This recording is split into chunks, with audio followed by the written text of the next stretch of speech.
오늘의 말씀의 제목은 교인들도 귀신 들릴 수 있나요? 라는 제목입니다. 요새는 제목을 이렇게 붙여야 성도들이 관심을 가지고 귀를 기울여요. 유튜브 보니까 제가 다 이런 걸 보고 좀 배운 건데요. 궁금하잖아요, 그죠? 귀신 들리는데 이 교인들도 귀신이 들리는가? 여러분 아마 되게 궁금하실 겁니다. 누가복음서에서 지금 예수님께서 취임 연설을 딱 끝내고 나서 거의 낭떠러지에 떨어져 죽을 뻔했죠. 그리고 첫 번째 행한 기적이 바로 귀신을 쫓아내는 일이었습니다. 이것은 대단히 중요한 의미가 있죠. 하나님 나라의 운동이라는 것, 복음을 전하는 것은 사람 속에 있는 귀신을 쫓아내는 것입니다. 너무나 많은 사람들이 귀신이 들려있는 상태에서 신앙생활을 하기도 하고 또 사회생활도 하고 열심히 생활합니다. 그런데 자기가 귀신 들린지 모르죠. 그리고 그 귀신 들린 결과가 자기 가정의 재앙이고 사회의 재앙이고 그 다음에 세계적인 큰 재앙들이 가득하게 됩니다. 왜냐하면 예수님 말씀대로 도적이 오는 것은 도적질하고 죽이고 멸망시키려는 거기 때문에 이 사탄 마귀가 와서 하는 짓이라는 것이 이렇게 사람들을 고통스럽게 하고 멸망시키려고 옵니다. 그러나 인자가 온 것은 생명을 얻게 하고 더 풍성히 얻게 하려 한다. 그렇게 말씀하셨죠. 그러니까 복음이 뭐냐? 이 멸망시키는 마귀의 일을 멸하려고 오신 거예요. 그리고 하나님의 영원한 생명을 우리에게 주시고 풍요로운 삶을 주려고 오셨다는 거죠. 자, 그렇다면 우리가 한번 생각해 봐야 합니다. 도대체 귀신이 들렸다는 게 어떤 것인가? 그러니까 첫 번째는 신앙 지식과 삶의 분리입니다. 귀신이 들린 사람의 특징은 뭐냐면 신앙의 지식과 삶이 완전히 분리되어 있다는 거죠. 자, 34절 말씀 다시 한번 같이 읽어보겠습니다. 같이 읽습니다. 나사렛 예수여, 우리가 당신과 무슨 상관이 있나이까? 우리를 멸하러 왔나이까? 나는 당신이 누구인 줄 아노니 하나님의 거룩한 자니이다. 여러분, 예수님의 말씀을 들은 이 더러운 귀신 들린 사람의 반응이 신앙 지식적인 면에서 거의 완벽에 가까울 정도로 충분한 지식과 정보가 있습니다. 예수님이 물어보지도 않았는데 스스로 신앙 고백을 하고 있죠. 물론 거기 회당 안에서입니다.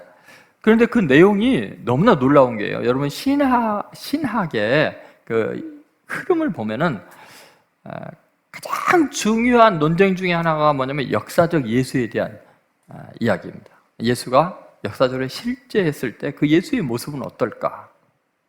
이것은 역사적 예수 연구라는 것은 그동안 신앙의 그리스도, 그러니까 예수님에 대해서 우리가 신앙적으로 고백한 그 예수님의 모습, 그리스도가 아니라 실제 역사에 살아있는 그 한 인간으로서 예수는 누구인가? 이게 신학의 한 흐름이거든요. 굉장히 중요한. 그 대가가 여러분이 잘 아는 슈바이처 박사예요.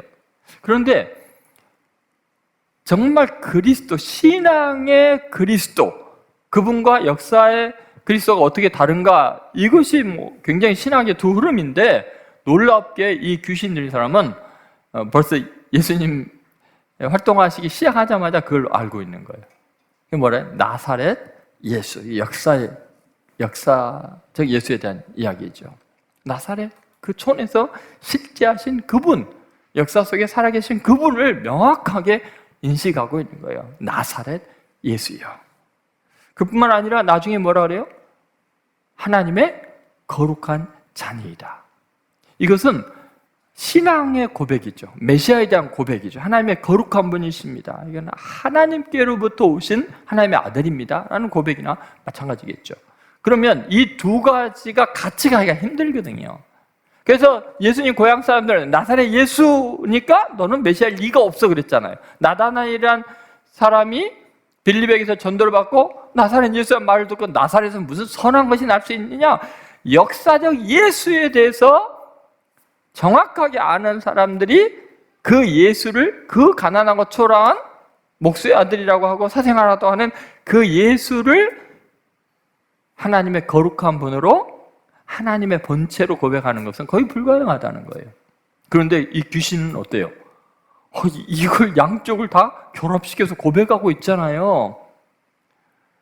여러분, 신앙의 그리스도를 강하게 인정하는 사람은 너무 그리스도를 특별히 거룩한 분으로 생각하다 보니까 우리처럼 혈과 육을 입은 존재로 고백하기 힘들거든요. 그래서 영지주의에 빠지고 교주나 이런 사람들은 신격화하고 이런 위험성이 있거든요. 근데 참 이 귀신 들린 사람은요, 얼마나 신학 지식이 뛰어난지, 나사렛 예수여, 당신은 지극히 높으신 하나님이시다, 거룩한 분이다, 그렇게 이야기를 하고 있는 거죠. 자, 그렇다면 누가복음서의 기록의 관점에서 보면 예수님은 지금 어떤 이적을 행한 게 아니에요. 그냥 설교하고 쫓겨났어요. 그런데 귀신들은 아무 이적도 안 보고 벌써 그분이 누구이고 그분이 본체가 어디에서 오신 분인지를 알고 있다는 거죠. 여러분, 신앙의 지식이 얼마나 풍부하고 완벽한가를 보여줍니다. 그런데 이 사람은 어떤 사람이었어요? 귀신 들린 사람이었어요. 여러분, 이게 뭘 의미할까요? 우리가 신앙적인, 교리적인 정확성이 내 신앙을 보장하지 않는다는 거예요. 여러분, 우리가 아무리 잘 알아봤자 귀신만큼 많이 알겠어요? 여러분, 문제는 신앙의 지식과 삶이 분리되게 하는 것이 귀신 들린 사람의 특징이라는 거예요. 아는 거는 많은데 삶이 전혀 그 지식과 관계가 없는 거예요. 그래서 귀신이 뭐라 해요? 나사렛 예수의 해고 하나님의 거룩하신 자여 해놓고는 나와 당신과 무슨 상관이 있나니까요. 이 귀신 들린 사람은 예수님 앞에서 거짓말을 못하니까 그 말을 해버렸지만, 대부분 귀신 들린 사람들은 굉장히 아는 것도 많고 지식도 많은데 나와 당신과 무슨 상관이 있나이까는 말은 안 하죠. 속으로 그래요. 속으로. 근데 행동으로 하죠. 행동으로. 회사에 가서 그랬죠. 나 예수님과 상관없는 사람이라고. 근데 아는 건 되게 많죠. 신앙. 교회에서도 마찬가지죠. 전혀 신앙적이지 않는 인격, 태도, 말투, 가치관, 그러면서도 아는 건 너무 많아요. 예수님 너무 잘 알고, 교회에 대해서 너무 잘 알고, 교회 법이요하면서 큰 소리치고. 근데 전혀 인격이 예수님과 상관이 없으면 그게 바로 고도의 독한 귀신에 들려 있는 거예요. 지금 이걸 이야기하는 거잖아요. 에드워드 레이너라는 영국의 목사님이 이런 의미 있는 이야기를 했습니다. 재갈 물리지 않는 혀는 마귀가 의기양양하게 타고 가는 병거다. 여러분, 재갈 물린다는 게 뭐예요? 내가 예수님의 말씀을 따라 살아가는 거 아니에요. 근데 재갈 물리지 않으면 어때요? 그냥 그 혀로 모든 지혜와 능력을 다 말하는데 그게 바로 마귀가 타고 가는 병거라는 거예요. 여러분, 이 사람이 예수님의 권위 있는 말씀에 큰 소리를 지르면서 하는 말이 뭐예요? 나와 당신과 무슨 상관이 있나이까? 그래서 복음이라는 게 뭐냐? 신앙의 지식과 삶을 융합시키는 거예요. 분리를 이제 일치가 되게 하는 것이 복음이고 예수님이 하는 말이에요. 그래서 예수님을 만나면 잠잠해지는 거예요. 귀신이 나간 사람은 잠잠하게 말씀을 삶으로 드러내는 고매한 복음적인 인격, 그것을 드러내게 될 줄로 믿습니다. 자, 두 번째, 귀신 들린 사람의 특징은 뭐냐면 예수님과 자신의 분리예요. 여러분, 34절을 다시 한번 잘 보시면요, 이런 이야기가 있잖아요. 우리가 당신과 무슨 상관이 있나이까? 우리가 당신과 무슨 상관이 있나이까? 여러분, 분명히 예수님에 대한 현실적이고 역사적인 그 위상을 분명히 고백했어요. 그런데 예수님을 인격적으로 만나는 것과 전혀 별개의 지식만 가지고 있었는데 그 사람들의 특징은 뭐냐? 우리가 당신과 무슨 상관이 있나이까? 이 고백이죠. 그런데 중요한 것은 이 사람들은 좀 회당에 있는 사람이에요. 회당 밖에 있는 사람이 아니고. 회당은 뭐 하는 곳이에요? 하나님의 말씀을 가르치고 배우고 그것을 예배하고 그것을 하나님의 뜻을 실현하는 곳이에요. 근데 그 회당에 굉장히 중요한 일을 하고 있는 사람이 귀신 들린 사람이에요. 여러분, 하나님을 섬기는 모든 일을 주관하는 주체 세력이에요. 그런 장소가 회당이에요. 그런데 바로 그 회당에 있는 사람이 귀신이 들렸다는 겁니다. 그의 외침의 초점이 뭐냐면은 예수님에 대한 정확한 지식은 있지만 강조하는 게 뭐냐면 예수님과 상관이 없는 삶, 예수님과 자신을 분리시키고 있는 거죠. 그러니까 회당에 있다고 다 신앙인이 아니라는 거죠. 예수님에 대해서 안다고 예수님과 관계가 있는 것도 아니라는 거죠. 귀신 들려 있는 상태로 회당의 중심 세력이 될 수 있는 것, 이걸 주의해 보셔야 됩니다. 여러분, 우리는 구약 성경부터 끊임없이 하나님의 경계한 게 뭐냐면 니네들이 종교적인 열심이 결코 하나님을 만나는데 의미 있는 행동이 아닐 수 있다. 너희들은 삶으로 이웃을 해하고 다른 사람을 험담하고 다른 사람의 것을 갈취하고 악을 행하면서 하나님께 예배 잘 드린다고 그게 무슨 의미가 있겠느냐. 마당만 밟는 거라고 이야기하잖아요. 그러니까 귀신 들린 사람들의 특징은 뭐냐면 종교적인 아주 경건한 작은 선으로 하나님의 사랑의 대원칙, 서로 사랑하라고 하는 거, 용서하라는 거, 이런 것들을 전부 다 무시하는 거예요. 그러니까 하나님을 대적하는 게 되는 거죠. 여러분, 바리새인과 서기관들은 그렇습니다. 예수님에 대해서 철저한 조사를 했고 예수님에 대해서 빠삭하게 알았습니다. 예수님께서 어디에 태어날지 그러니까 헤롯 왕이 물어볼 때 이미 서기관들이 어디에 태어날 것까지 알았죠. 그런데 찾아가지 않아요. 예수님과 아무 관계가 없어요. 그분을 예배하지도 않아요. 그들의 목적은 뭐냐면 어떻게 하든지 예수님을 제거하는 거예요. 자신들의 삶의 영역에서 예수님의 흔적을 지우는 거였어요. 어떻게 하면 예수님과 상관없이 살 수 있을까? 분명히 자신들이 하나님의 보내신 자 메시아를 연구하고 분명히 하나님의 뜻을 실현한다고 하면서 모든 하나님을 위한 좋은 일들을 행하고 율법을 가르치고 하면서 그들이 하는 가장 핵심적인 뭐냐면 하나님을 위해서 다 하는데 예수님을 제거하는 거였어요. 예수님과 상관없이 신앙생활 하는 거였어요. 여러분, 바울이요 얼마나 놀랍게 이 구도 그대로 귀신이 나간 다음에 바울의 모습이 그대로 이제 이 성경의 말씀을 입증해요. 여러분이 너무나 잘 알고 있는 말씀 중에 갈라디아서 2장 20절 아시죠? 자, 보세요. 조금 전에 이 귀신 들리는 사람과 귀신 나간 사람의 이제 차이를 한번 보세요. 자, 한번 같이 읽어보겠습니다. 내가 그리스도와 함께 십자가에 못 박혔나니 그런즉 이제는 내가 사는 것이 아니요 오직 내 안에 그리스도께서 사시는 것이라. 이제 내가 육체 가운데 사는 것은 나를 사랑하사 나를 위하여 자기 자신을 버리신 하나님의 아들을 믿는 믿음 안에서 사는 것이라. 어때요? 예수님 만나기 전하고 정말 다르죠? 하나님은 열심히 있었어도 예수님과 상관없었던 사람, 오히려 예수님을 핍박했던 사람이 그 귀신이 나가고 정말 구원을 받고 나니까 어때요? 예수님이 내 안에 산다. 내 안에. 내가 사는 것이 아니라 예수님이 내 안에 사신다라고 이야기하잖아요. 그리고는 인생이 완전히 바뀌죠. 살아도 죽어도 주를 위해 삽니다. 로마서 14장 8절. 예수님을 제대로 믿는 사람의 고백입니다. 주님과 얼마나 관계가 깊은가 보세요. 같이 있습니다. 우리가 살아도 주를 위하여 살고 죽어도 주를 위하여 죽나니 그러므로 사나 죽으나 우리가 주의 것이요. 어때? 예수님과 관계가 있어요, 없어요? 엄청나죠? 사나 죽으나 그냥 예수님 없이는 죽을 수도 없고 살 수도 없다는 거예요. 예수님밖에 없다는 거죠. 이것이 거듭난 사람, 귀신에게서 자유케 된 사람의 고백입니다.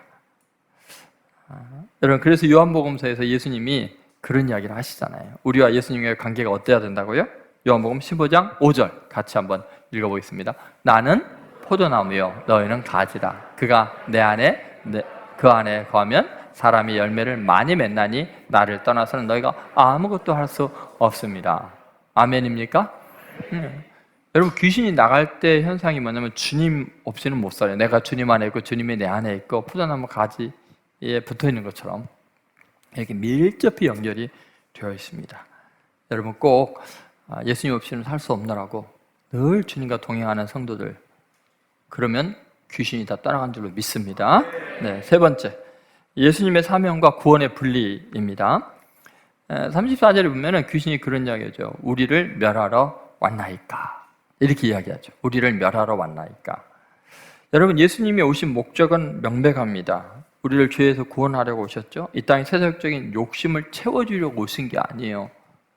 여러분, 예수님이 오신 목적이 뭐냐면 우리 속에 있는 이 사탄이 주는 욕망들, 자기 우상화들, 내 뜻대로 다 돼야 되고 내 중심으로 세상이 돌아가야 된다고 생각하는 이 내 속에 있는 이 귀신을 멸하려고 오신 거예요. 여러분, 주님을 만나면은 내 속에 있는 욕망들이 무력해지기 시작을 해요. 이게 쫓겨나가기 시작해요. 예전에는 욱하고 견딜 수 없었고 내 원하는 대로 안 되면 정말 세상 사는 맛이 없고 그래서 교만하고 무례했던 사람들이 예수님을 영접하게 되면 그 예수님이 내 속에 있는 이 더러운 귀신의 욕망들을 물리쳐버리니까 죄악이 유혹이 안 돼요. 그것들이 이겨나갈 힘이 생겨요. 그러니까 귀신이 그러잖아요. 우리를 멸하러 왔나이까? 맞지, 멸하러 왔지. 내가 온 것은 이 귀신의 세력을 멸하려고 왔다고 말씀하시는 거죠. 존 웨슬리가 이런 말도 했어요. 마귀에게 대적하는 가장 좋은 방법은 우리 안에 있는 세상적인 것을 다 소멸시키는 것이다. 그 폐허 위에 하나님을 위해 온전히 사랑으로 된 건물을 세우기 위해서도. 그렇게 되면 우리는 영혼 속에서 하나님을 사랑할 뿐 아니라 이 덧없는 세상에서도 하나님을 사랑하기 시작할 것이다. 여러분, 결국은 우리가 마귀를 대적하는 건 뭐냐? 내 자신의 그 자아의 욕망들, 내가 자랑하고 싶은 거, 내가 이루고 싶은 거, 이런 것들을 다 십자가 못 박아버리고 내 안에 주님이 살아계시는 거죠. 결국은 귀신이 우리를 조종하고 우리를 유혹하는 건 뭐냐면 내 속에 있는 욕망이에요. 하나님 한 분 외에는, 예수님 한 분 외에는 모든 것을 온전히 내려놓을 준비를 하셔야 돼요. 이것이 여러분의 삶을 비참하게 만들고 고달프게 만들고 재미없게 만드는 것이 아니에요. 사실은 내가 원하는 걸 다 이루고야 내가 행복하다고 생각하는 그것이 나를 비참하게 해요. 내가 무언가를 간절히 바라는 것이 있다면 그것이 나를 조종해요. 그것이 나를 어느 순간 인간성을 황폐하게 만들어요. 그것이 나를 무례하게 만들어요. 그것이 나를 하나님을 반역하게 만들어요. 그래서 실제로 내 안에 예수님이 살아계시는 순간에 우리는 정말 고통으로부터 삶에 불필요한 많은 불행한 일들로부터 자유케 돼요. 사실은 마귀가 우리에게 오는 이유가 뭐라고요? 우리를 멸망시키려고 우리 속에 욕심을 심어주는 거예요. 죄의 유혹을 하는 거예요. 근데 여러분 보세요. 뉴스에서 뻔히 그러한 죄 지은 사람이 얼마나 비참하게 그동안 평생 이런 거 다 무너지는 걸 알면서도 동일한 죄를 짓잖아요. 그게 마귀가 있어서 그런 거예요. 귀신 들려서 그런 거예요. 그러니까 여러분, 결국은 우리는 우리 속에 그 욕망들을 멸하러 오신 예수님, 내 자신의 교만함과 내 자아를 정말 십자가에 못 박는 그 고백, 그것은 이제 자기가 죄인이라는 걸 깨닫는 순간 이루어지기 시작하겠죠. 그래서 예수님께서 이 땅에 오신 목적이 바로 이 죄의 세력을 멸하러 오셨다는 것을 여러분 잊지 않아야 됩니다. 그들은 자신을 드러내고 잘난 척하기 위해서 회당에서 지금 열심을 내고 있었던 거예요. 결국은 우리는 자기 우상화, 자기가 신이 되고 자기가 하나님이 되려고 하고 자기 중심으로 세상 움직이려는 것이 우리를 가장 비참하게 합니다. 우리를 사랑하시는 예수님이 내게 가장 좋은 것을 주시는 분들을 여러분 믿으시기 바랍니다. 그러면 여러분이 욕망으로 원하는 그 어떤 것보다도 예수님이 여러분이 주고 싶은 것은 훨씬 좋은 거예요. 우리가 하나님의 나라와 의를 구하면 이 모든 건 너에게 더하시리라 그랬잖아요. 그럼 여러분 이 말을 믿습니까? 내가 원하는 것보다 하나님이 주고 싶은 게 훨씬 좋은 거예요. 여러분, 자녀에게 어떤 걸 줄 때 자녀가 원하는 것이 자녀에게 좋은 거예요? 아버지가 바라볼 때 좋은 게 좋은 거예요? 아버지는 훨씬 더 좋은 걸 주려고 생각하고 있는 거예요. 우리 하나님께서 그렇게 우리에게 좋은 걸 주기를 원하신 줄로 믿으시기 바랍니다. 그래서 예수님께서 그렇게 이야기하시는 거죠. 35절 같이 이제 읽겠습니다. 같이 읽습니다. 예수께서 꾸짖어 이르시되 잠잠하고 그 사람에게서 나오라 하시니 귀신이 그 사람을 무리 중에 넘어뜨리고 나오되 그 사람은 상하지 아니한지라. 자, 여러분 끊임없이 여러분 속에서 고백하셔야 돼요. 잠잠하고 내 속에서 나가라. 자, 그러면 이제 다시 첫 제목으로 한번 돌아갑시다. 교인들도 귀신 들릴 수 있나요? 네, 교인들은 귀신 들릴 수 있습니다. 그런데 그리스도인은 귀신 들릴 수가 없습니다. 무슨 말이냐면 그리스도인이라는 존재는 내가 죄인이라는 것을 고백하고 내 죄를 위해서 예수님이 십자가에 풀려 죽으신 것을 믿고 예수님을 나의 구주로 영접한 사람입니다. 예수님이 내 생명이 되고 내 능력이 되고 내 안에 구주로 들어오신 분입니다.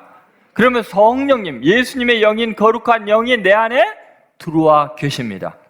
그러면 여러분, 내가 예수님을 진심으로 믿고 내가 죄인이라고 고백하고 예수님의 보혈로 내 죄가 다 사함받은 사람은 귀신이 나를 지배할 수 있는 건덕지가 없어요. 왜냐하면 귀신은 죄를 틈타서 우리에게 주장을 하는데 예수님의 보혈로 우리의 죄가 다 용서받았잖아요. 자기가 죄인인 걸 인정하고 회개한 사람, 예수님을 영접한 사람은 모든 죄에서 영원히 완벽하게 정결하게 됩니다.